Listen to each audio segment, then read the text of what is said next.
नमस्कार, आप सभी दर्शकों का हार्दिक स्वागत है हमारे विशेष कार्यक्रम कृषि दर्शन में, जो समर्पित है हमारे किसान भाइयों और बहनों की समृद्धि, विकास और आधुनिक खेती की ओर बढ़ते हर कदम को। इस मंच के माध्यम से हम लाते हैं खेती से जुड़ी खबरें, मंडी के ताज़ा भाव, मौसम का हाल, नई तकनीकों की जानकारी, विशेषज्ञों की सलाह और साथ ही प्रेरणादायक कहानियाँ भी। तो आइए शुरुआत करते हैं आज के अंक की ओर। सबसे पहले नजर डालते हैं हमारे पहले सेगमेंट खबरें खेती की पर। नमस्कार किसान भाइयों और बहनों, खबरें खेती की के इस विशेष अंक में आपका स्वागत है। मैं हूं अपराजिता और आज हम लेकर आए हैं खेती किसानी से जुड़ी अहम जानकारी जो आपके खेत, पशुपालन, मौसम और मंडी पर सीधा असर डालती है। आज के इस अंक में जानेंगे धान की अच्छी पैदावार के लिए अपनाई जाने वाली तकनीक, सीड ड्रिल मशीन का उपयोग और उसके फायदे, प्रधानमंत्री फसल बीमा योजना की जानकारी और सुनेंगे एक किसान की सफलता की कहानी, साथ ही मंडी भाव और ताज़ा खबरें। तो आइए शुरुआत करते हैं आज के मुख्य समाचारों के साथ। बकरी एवं भेड़ विकास योजना से ग्रामीण आय और रोजगार में बढ़ोतरी। गन्ना की उन्नत खेती में आधुनिक सिंचाई व जैविक खाद से उत्पादन वृद्धि। वैशाली के किसान संजय वर्मा ने केला व बहुफसली खेती से सफलता पाई। बकरी एवं भेड़ विकास योजना एक महत्वपूर्ण सरकारी योजना है जिसका उद्देश्य बकरी और भेड़ पालन को बढ़ावा देना है। इस योजना के तहत लाभार्थियों को बकरी और भेड़ खरीदने के लिए अनुदान प्रदान किया जाता है। योजना का मुख्य लक्ष्य है ग्रामीण क्षेत्रों में रोजगार के अवसर उपलब्ध कराना, दुग्ध उत्पादन और मांस उत्पादन में वृद्धि करना तथा लाभार्थियों की आय को बढ़ाना। इस योजना के लिए पात्रता मानदंड और आवेदन प्रक्रिया संबंधित विभाग द्वारा निर्धारित की जाती है। गन्ना की खेती में उन्नत बीजों का चयन करना बेहद आवश्यक है। उन्नत किस्मों के बीज न केवल अधिक उपज देते हैं बल्कि रोग प्रतिरोधक भी होते हैं। गन्ना खेती में ड्रिप इरिगेशन और स्प्रिंकलर जैसी सिंचाई प्रणालियों का प्रयोग जल की बचत के साथ साथ फसल को आवश्यक पानी उपलब्ध कराता है। इसके अतिरिक्त जैविक खाद का उपयोग मिट्टी की उर्वरता बढ़ाता है और पर्यावरण को भी सुनिश्चित करता है। साथ ही सटीक खेती तकनीक अपनाकर फसल की निगरानी और प्रबंधन बेहतर ढंग से किया जा सकता है, जिससे गुणवत्ता और उत्पादकता दोनों में वृद्धि होती है। जैविक खाद को तैयार करने में चलनी उपकरण का उपयोग अत्यंत लाभकारी सिद्ध होता है। यह उपकरण खाद को पलटने और उसमें हवा प्रवाहित करने में मदद करता है, जिससे खाद की गुणवत्ता में सुधार होता है। साथ ही यह मिट्टी को भुरभुरा बनाकर उसमें खाद को अच्छे से मिला देता है, जिससे मिट्टी की उर्वरता में भी वृद्धि होती है। ऐसे उपकरणों के उपयोग से जैविक खाद को अधिक प्रभावी ढंग से तैयार किया जा सकता है। सफलता की इस कड़ी में हमारे साथ जुड़ रहे हैं वैशाली जिले के प्रगतिशील किसान संजय कुमार वर्मा, जो कई प्रकार की फसलों की खेती करते हैं, जिनमें केला प्रमुख है। वे अपने खेतों में उन्नत किस्म की केला फसल उगाते हैं जो बाजार में अच्छी कीमत पर बिकती है। साथ ही वे बहुफसली खेती करते हैं जिससे उन्हें बेहतर आय प्राप्त होती है और कई लोगों को रोजगार भी मिलता है। अपनी मेहनत और नवाचार के बल पर संजय कुमार वर्मा आज वैशाली जिले के लिए प्रेरणा स्रोत बने हुए हैं। आइए इनसे जानते हैं कार्यशैली की प्रक्रिया। यहाँ चिनिया केला लगाए हुए हैं, कोठिया है, अल्पान है और सिंगापुरी केला आता है, वो भी आ जाता है थोड़ा बहुत। और हम लोग 20 कट्ठा में जो है 30-40 हज़ार का पूंजी लगता है और उसमें सालाना हम लोग को आ जाता है 1 से 1.5 लाख रुपया। कहाँ कहाँ माल बिकता है? ये बिकता है, पटना बिकता है और हाजीपुर भी जाता है, ये लोग मंडी में जाता है। और इसका थम भी होता है, वो भी हम लोग का सेलिंग हो जाता है, उससे रेशा उसा निकलता है और माल जाल जो होता है वो लोग का भी चारा में काम चल जाता है। कम जगह में मशरूम की खेती करने के लिए रस्सी और पट्टी का सहारा लेकर बैग टांगना एक सरल और सस्ती तकनीक है। इस पद्धति में बैग को पर्याप्त हवा मिलती है, जिससे मशरूम की वृद्धि बेहतर होती है। रस्सी मशरूम के बीजाणुओं को मजबूती से पकड़कर रखती है और आवश्यक पोषक तत्वों को संचित करती है। इस तरह की तकनीक से कम लागत में अधिक उपज प्राप्त कर किसान अच्छी आय अर्जित कर सकते हैं। विशेष रूप से आइसक्रीम मशरूम की खेती इस पद्धति से अत्यधिक लाभदायक सिद्ध हो सकती है। आइए जानते हैं पटना अनाज मंडी में आज के ताजा बाजार भाव। लोकल गेहूं 2450 रुपए प्रति क्विंटल, एमपी गेहूं 2650 रुपए प्रति क्विंटल, उसना चावल 3600 रुपए प्रति क्विंटल और बासमती चावल 11000 रुपए प्रति क्विंटल। किसान भाई याद रखें, फसल बेचने का सही समय और सही मंडी चुनना भी उतना ही जरूरी है जितना अच्छी खेती करना। मंडी भाव की तुलना करते रहे और जहां दाम बेहतर मिल रहा हो वहीं उपज बेचे। आइए अब एक नजर डालते हैं आज के अनुमानित तापमान पर। आज अधिकतम तापमान 31 डिग्री और न्यूनतम 27 डिग्री रहने की संभावना है। हवा में नमी बनी रहेगी, इसलिए किसान भाई धान की फसल में पानी का जमाव ना होने दे, क्योंकि ज्यादा नमी से पत्तों पर झुलसा और कीट लगने का खतरा बढ़ जाता है। सब्जी की खेती करने वाले किसान हल्की गुड़ाई करें और आवश्यकता अनुसार जैविक कीटनाशक का छिड़काव करें। तो यह थी आज की प्रमुख खेती बाड़ी से जुड़ी खबरें, मंडी के ताज़ा भाव और मौसम का पूर्वानुमान। साथ ही हमने जानी कुछ नई तकनीकें और मशीनें जिनसे खेती और पशुपालन को और अधिक सशक्त लाभकारी बनाया जा सकता है। और हाँ, हमें मिली किसान की प्रेरणादायक सफलता की कहानी भी, जिसने साबित किया कि परंपरागत खेती भी अगर सही तरीके से की जाए तो बेहतर मुनाफा और पहचान दोनों मिल सकते हैं। अब समय है हमारे अगले सेगमेंट का, जिसमें हम जुड़ेंगे एक और महत्वपूर्ण जानकारी के साथ। यह विषय न सिर्फ खेती किसानी से जुड़े लोगों के लिए महत्वपूर्ण से जुड़ी बातें आने वाले समय में नए अवसरों के द्वार भी खोल सकती हैं। तो आइए विस्तार से समझते हैं इस विषय को हमारे विशेषज्ञ के माध्यम से। नमस्कार दर्शकों, मैं अर्पिता स्नेह आप सभी का बहुत बहुत स्वागत करती हूँ आर्थिक समृद्धि के उद्देश्य को समर्पित हमारे लोकप्रिय कार्यक्रम कृषि दर्शन में। और आज की इस खास बातचीत में हम जानेंगे कि मछली पालन के लिए हम उन्नत बीज का चयन किस तरीके से करें। और हम सबके बीच में हैं हमारे विशेषज्ञ शिवनंदन प्रसाद जी, जो कि एक सफल किसान हैं और नालंदा जिले से हैं। सर, मैं आपका बहुत ही स्वागत करती हूँ हमारे इस कार्यक्रम में। धन्यवाद। और इसी के साथ मैं सर आपसे यह भी जानना चाहूँगी कि जो प्रजाति का जो चयन होता है वो किस प्रकार से हम करेंगे इस मछली पालन की पूरी प्रक्रिया में। किसान बंधु, मत्स्य पालन में सबसे बड़ा चीज़ ध्यान देने की चीज़ है कि जो भी जीरा जहाँ से भी तालाब में आप संग्रह कर रहे हैं उसका क्वालिटी किस तरह का है।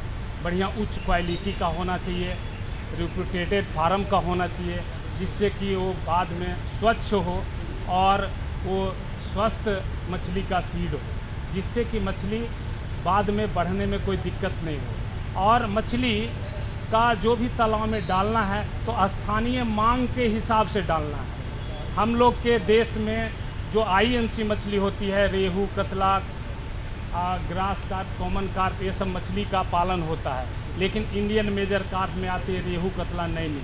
विदेशी मछली में आता है grass carp, common carp, silver carp. जो मछली किसान यही चाहते हैं कि जितना जल्दी से जल्दी मछली बढ़े, तो उसके लिए किसान बंधु को यही कहना चाह रहे हैं कि जिस भी तालाब में मछली पालन के लिए डालते हैं तो उसमें ईयरलिंग बच्चा डालें। ईयरलिंग होता क्या है? 1 साल पुराना। हम लोग का बिहार में लोग करते क्या है, छोटा बच्चा डालते। छोटा बच्चा कदापि मछली पालन के ख्याल से नहीं डालना चाहिए। मछली पालन के ख्याल से ईयरलिंग होता क्या है, 1 साल पुराना बच्चा डालना है। 1 साल पुराना बच्चा का साइज कम से कम 3 इंच से लेकर 6 इंच होगा। ये मछली डालने पर आपको 6 महीना से 1 साल के अंदर में 1.5 से 2 किलो मछलियाँ हो जाएगी। जी, और हमने मछली पालन के प्रबंधन पर बातचीत की। जो सबसे जो महत्वपूर्ण जो एक बात आती है बीज के बारे में, तो शिवनंदन जी हम आपसे यह जानना चाहेंगे कि बीज की गुणवत्ता क्या होनी चाहिए, रोग मुक्त बीज किस प्रकार से होना चाहिए, और एक समान जो आकार होता है वो बीज किस तरीके से हम उसका चयन किस प्रकार करें। किसान बंधुओं, हम यही बताना चाहेंगे आपको कि जब भी आप मछली का जीरा लेने जाते हैं कोई भी फार्म से, तो उसकी गुणवत्ता पर ध्यान जरूरी देना है। गुणवत्ता ध्यान देने की बात यह है कि मछली में हलचल हो, एक्टिविटी पूरी हो और उसमें चमक होना चाहिए मछली में। और मछली जब ले रहे हैं तो ये ध्यान दीजिए कि हर हालत में एक साइज की बच्चा हो। ये नहीं कि कोई बच्चा 3 इंच का है, कोई 6 इंच का है, तो उसमें क्या है कि बड़ी मछली हो जाएगी, कोई छोटी मछली हो जाएगी, तो बड़ी मछली छोटी मछली को बढ़ने दे देगा, खाना उसका वो खा जाएगा। तो उसी स्थिति में आपको एक साइज का बच्चा डालना है और स्वस्थ बच्चा डालना है। और हर एक प्रजाति का कोई भी तालाब में जब भी डालते हो तो एक ही प्रजाति का मछली नहीं डालना है। कोई भी तालाब में 3 लेयर होते हैं, ऊपर, मिडिल, नीचे, बॉटम में। तो कुछ प्लैंटन जो है ऊपर तैरता रहता है, मिडिल में तैरता रहता है, कुछ खाना जो मछली का है वो ज़मीन के नीचे तलहटी में चल जाता है। तो ऊपर का मछली कतला खाता है, सिल्वर खाता है, मिडिल में रेहू और ग्रास कार्प खाता है, सबसे नीचे में कॉमन कार्प और नैनी मछली खाता है। अच्छा, देखिए आपने बताया कि बीज जो है वो बिल्कुल ही एक समान होना चाहिए, एक प्रकार का होना चाहिए, एक आकार का होना चाहिए। तो हमारे जो किसान भाई हैं उनके लिए जानना बेहद ही आवश्यक है कि वो बीज मछली का कहाँ से खरीदें। क्या कोई मान्यता प्राप्त हैचरी होती है, या होती है तो क्या होती है, और जो स्रोत की जो विश्वसनीयता है वो कितना महत्वपूर्ण है। किसान बंधु कोई भी मछली उत्पादन कर रहे हैं, खेती कर रहे हैं, पौधा लगा रहे हैं, तो इस पे सबसे बड़ा इम्पोर्टेंस रखता है बीज का ही। तो जितना बढ़िया रिपुटेटेड कंपनी का बीज आप देते हैं, रिपुटेटेड हैचरी से बीज लेते हैं जिस पे किसी तरह का प्रॉब्लम नहीं है, जहां जो हैचरी में मछली का सीड लेने के लिए जा रहे हैं उसका विश्वसनीयता चेक करने के लिए वहां का फार्मर से बात कीजिए, वहाँ के स्टाफ से बात कीजिए कि यहाँ पर किस तरह का बच्चा है और कैसा बच्चा है। गुणवत्ता देखने के लिए बच्चे में एक्टिविटी होना चाहिए। मछली जब तक के जो सुस्त बच्चा है, आप नेट में रखा हुआ बच्चा है, सुस्त पड़ा हुआ, समझ लीजिए वो बच्चा आपके यहाँ, जो यदि बच्चा लेने के लिए गए, हापा में सुस्त बच्चा पड़ा हुआ है, कभी भी गलती से वो बच्चा नहीं लेना है। जहाँ बच्चा खरीदने के लिए जा रहे हैं, जिस तालाब पे, जिस हैचरी पे, तो उस बच्चे को 1-2 दिन पहले नेटिंग किया है कि नहीं। यदि जाल नहीं लगाया हुआ रहेगा, तुरंत जाल लगा के आपको यदि बच्चा दे देगा तो आपका बच्चा अपने तालाब तक जाते जाते इंजोर्ड हो जाएगा और बाद में धीरे धीरे करके वो मछली मर जाएगी। इसलिए अभी गलती से भी तुरंत जाल लगा के पैकिंग नहीं करवाना चाहिए। कंडीशनिंग करने के लिए 2-4 घंटे हापा में रखना चाहिए, उसके बाद ट्रांसपोर्टेशन करना चाहिए। ट्रांसपोर्टेशन में जो भी ऑक्सीजन पैकिंग बैग में कर रहे हैं उसमें ज़्यादा घाना बच्चा नहीं होना चाहिए, और उसमें जो है ऑक्सीजन की मात्रा, बच्चा की मात्रा, पानी की मात्रा, परिवहन के लिए बढ़िया यातायात का साधन होना चाहिए। ये नहीं कि पैकिंग हुआ और 6 घंटा के बाद तालाब में डाल रहे हैं तो बहुत सा बच्चा अधमरा हो जाता है, बाद में आपको उतना उत्पादन नहीं हो पाएगा जिससे कि आपको क्षति होगी। देखिए, हमने उन्नत बीज पर बात कर ली, तालाब प्रबंधन पर हमने बात किया, अब हम बात करेंगे प्रशिक्षण पर। तो शिवनंदन जी, आपसे हम यह जानना चाहेंगे कि जो मत्स्य पालन का कोई प्रशिक्षण भी होता है, या जो कोई युवा हमारे इस फील्ड में आना चाहते हैं वो किस तरह से आ सकते हैं, इसके लिए हमारे दर्शकों का आप ज्ञानवर्धन करें। बिना प्रशिक्षण का कोई भी व्यवसाय नहीं किया जा सकता।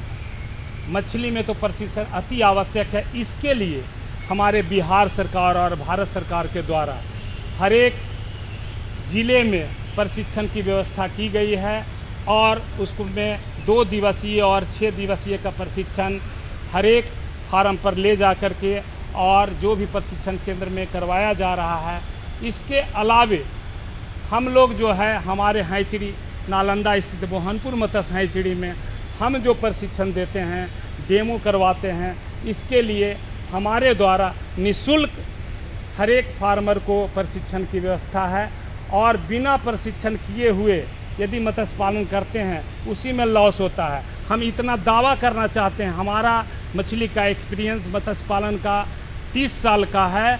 हम ये दावा करते हैं फार्मर लोग से कि एक बार भी हमसे जिनको भेंट हो जाती है मछली पालन में कभी लॉस नहीं होता है। इतना उनको जीरा देने के पहले हम बता देते हैं कि भाई मछली में क्या क्या सावधानियां बरतना है, क्या खाना देना है, क्या दवा देना है तालाब का कैसे सुरक्षा करना है। सर, आप हमारे कार्यक्रम में आए, अपना कीमती वक्त दिया, इसके लिए आपका बहुत बहुत धन्यवाद। आपको भी धन्यवाद, दूरदर्शन को भी धन्यवाद। Thank you.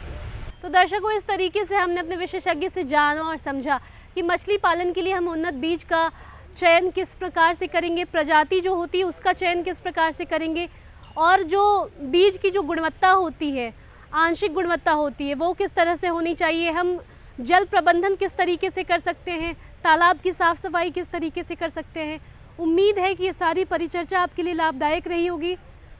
तो इसी के साथ आप सबों से मैं आपकी एंकर अर्पिता से विदा लेती हूँ, उस वादे के साथ कि हम फिर मिलेंगे अगले कार्यक्रम में एक नए विषय और विशेषज्ञ के साथ। तब तक के लिए मेरे किसान भाई मुझे दे इजाज़त और आप देखते रहे डीडी बिहार। नमस्कार। विशेषज्ञ से मिली उपयोगी जानकारी निश्चित रूप से आपके लिए लाभकारी सिद्ध होंगी। अब समय है एक छोटे से विराम का, आप कहीं जाइएगा मत, क्योंकि ब्रेक के बाद हम लौटेंगे और भी रोचक और उपयोगी जानकारी के साथ। बने रहिए हमारे साथ कृषि दर्शन में। हर जोखिम से निकल कर फसल आए, सुरक्षित हो जाए।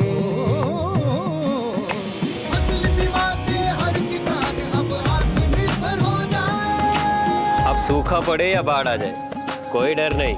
अब ओले पड़े या कीट पतंगे फसल खा जाए, कोई फिक्र नहीं।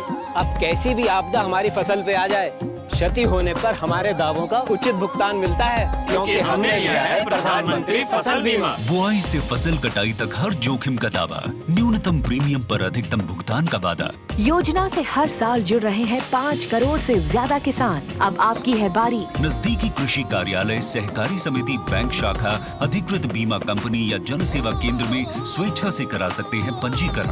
फसल बीमा पोर्टल या फसल बीमा ऐप द्वारा भी किया जा सकता है पंजीकरण। प्रधानमंत्री फसल बीमा योजना, आपकी फसलों का संपूर्ण सुरक्षा कवच। कृषि एवं किसान कल्याण मंत्रालय, भारत सरकार। अरे भाई, सुना नहीं क्या? केसीसी ने किसानों का जिंदगी बदल दिया है। देश के छोटे किसान 1,60,000 रुपए तक का कर्ज बिना किसी गारंटी को ले पाएंगे। ब्याज खोरों से भी पीछा छूटा। मैं तो जैविक खेती का पूरा सामान मंगा लिया, केसीसी का भी कोई दबाव नहीं है। ब्याज चुकाने के लिए पूरा 1 साल मिलता है। समय पर भुगतान करने पर केवल 4% के सालाना ब्याज पे लोन मिल गया मुझे। अपना आधार कार्ड, लेटेस्ट फोटो और जमीन के कागजात लेके अप्लाई करो बस। और नामांकन भरने के लिए जेब भी ढीली नहीं करनी पड़ी।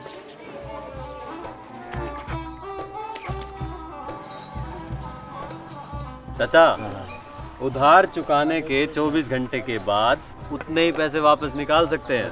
केसीसी ने किसानों की जिंदगी वाकई बदल दी है। तो आप भी किसान क्रेडिट कार्ड अपनाएं और सहजता से ऋण पाएं।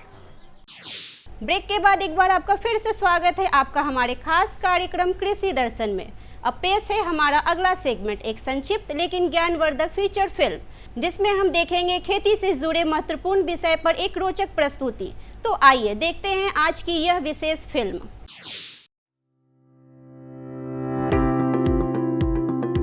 ये है नया बदलता भारत, जहां कृषि को मिल रही है तकनीक की ताकत। आज युवा किसानों की आधुनिक दृष्टिकोण और नवाचार कृषि में नई उम्मीदें जगा रहे हैं। आधुनिक कृषि की ये नई तस्वीर खेती को प्रभावशाली और सुसंगत व्यवसाय बना रही है। कृषि के पुराने तरीकों से कीट, रोग और मौसम में उतार चढ़ाव जैसी समस्याओं का समाधान संभव नहीं है। इस बात को समझते हुए माननीय प्रधानमंत्री श्री नरेंद्र मोदी जी ने कृषि को भी धीरे धीरे हाईटेक बनाने की पहल की है। ड्रोन टेक्नोलॉजी हमारे कृषि सेक्टर को दूसरे लेवल पर ले जाने वाली है। किस जमीन पर कितनी और कौन सी खाद डालनी है, मिट्टी में किस चीज की कमी है, कितनी सिंचाई करनी है, ये भी हमारे यहाँ अंदाजे से होता रहा है। ये कम पैदावार और फसल बर्बाद होने का बड़ा कारण रहा है। लेकिन स्मार्ट टेक्नोलॉजी आधारित ड्रोन यहाँ भी बहुत काम आ सकते हैं। प्रधानमंत्री जी के दूरदर्शी नेतृत्व में केंद्रीय कृषि एवं किसान कल्याण मंत्रालय बड़ी तेजी से किसानों को टेक्नोलॉजी से जोड़ रही है। सरकार कृषि कार्यों के लिए ड्रोन के उपयोग को प्रोत्साहित कर रही है। किसान ड्रोन कृषि उद्योग में क्रांति ला रहा है। यह तकनीक भारतीय कृषि समुदाय का भविष्य है। ड्रोन का प्रयोग पारंपरिक खेती के तरीकों को बदल रहा है। ड्रोन एक आधुनिक तकनीक एक नई आई है, जिससे हमें उससे बहुत फ़ायदा हो रहा है।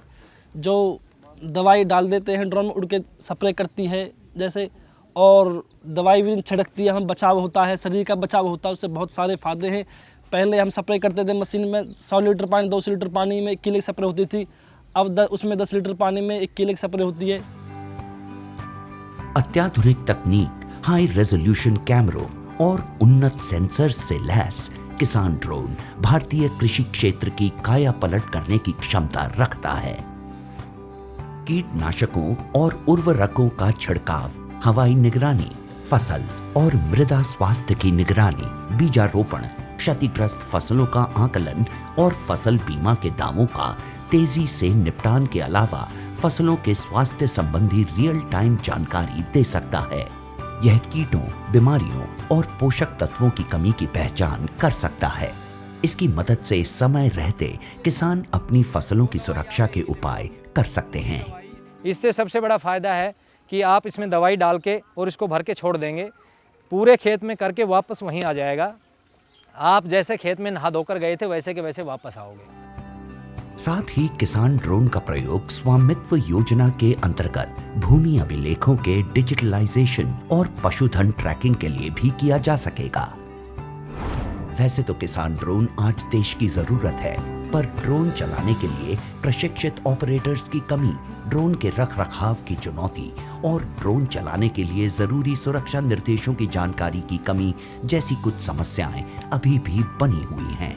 इन समस्याओं के निदान के लिए केंद्रीय कृषि और किसान कल्याण मंत्रालय ने कई पहल किए हैं, जिनमें नीतिगत परिवर्तन भी शामिल हैं।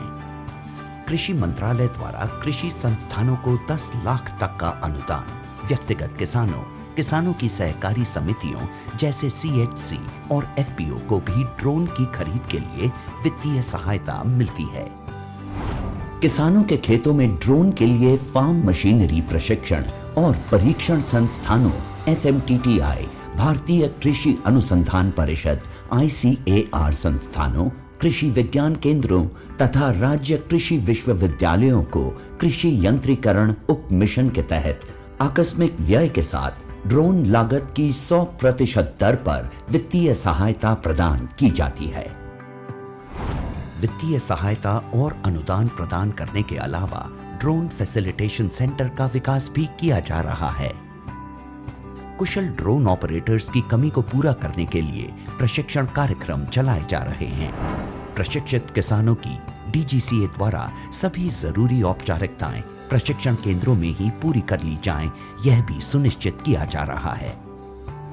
ड्रोन प्रौद्योगिकियों के अनूठे लाभों को ध्यान में रखते हुए मंत्रालय ने ड्रोन के जरिए 10 तरह के फसलों पर कीटनाशक के छिड़काव हेतु मानव संचालन प्रक्रिया SOP जारी किए हैं। आधुनिक कृषि उद्योग एक महत्वपूर्ण मोड़ पर है। कल तक जो किसान संसाधन के अभाव में मजबूर था, वो अब तकनीक की ताकत से मजबूत हो रहा है। नए भारत की नई तस्वीर गढ़ रहा है।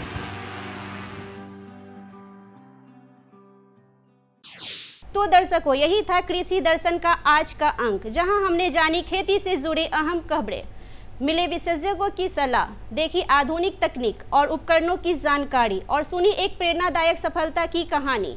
हमें पूर्ण विश्वास है कि यह कार्यक्रम आपके लिए उपयोगी और जानकारीपूर्ण रहा होगा। हम फिर हाजिर होंगे ऐसे ही और भी रोचक ज्ञानवर्धक विषयों के साथ। तब तक आप स्वस्थ रहें, खुशहाल रहें, खेती के क्षेत्र में लगातार आगे बढ़ते रहें। नमस्कार।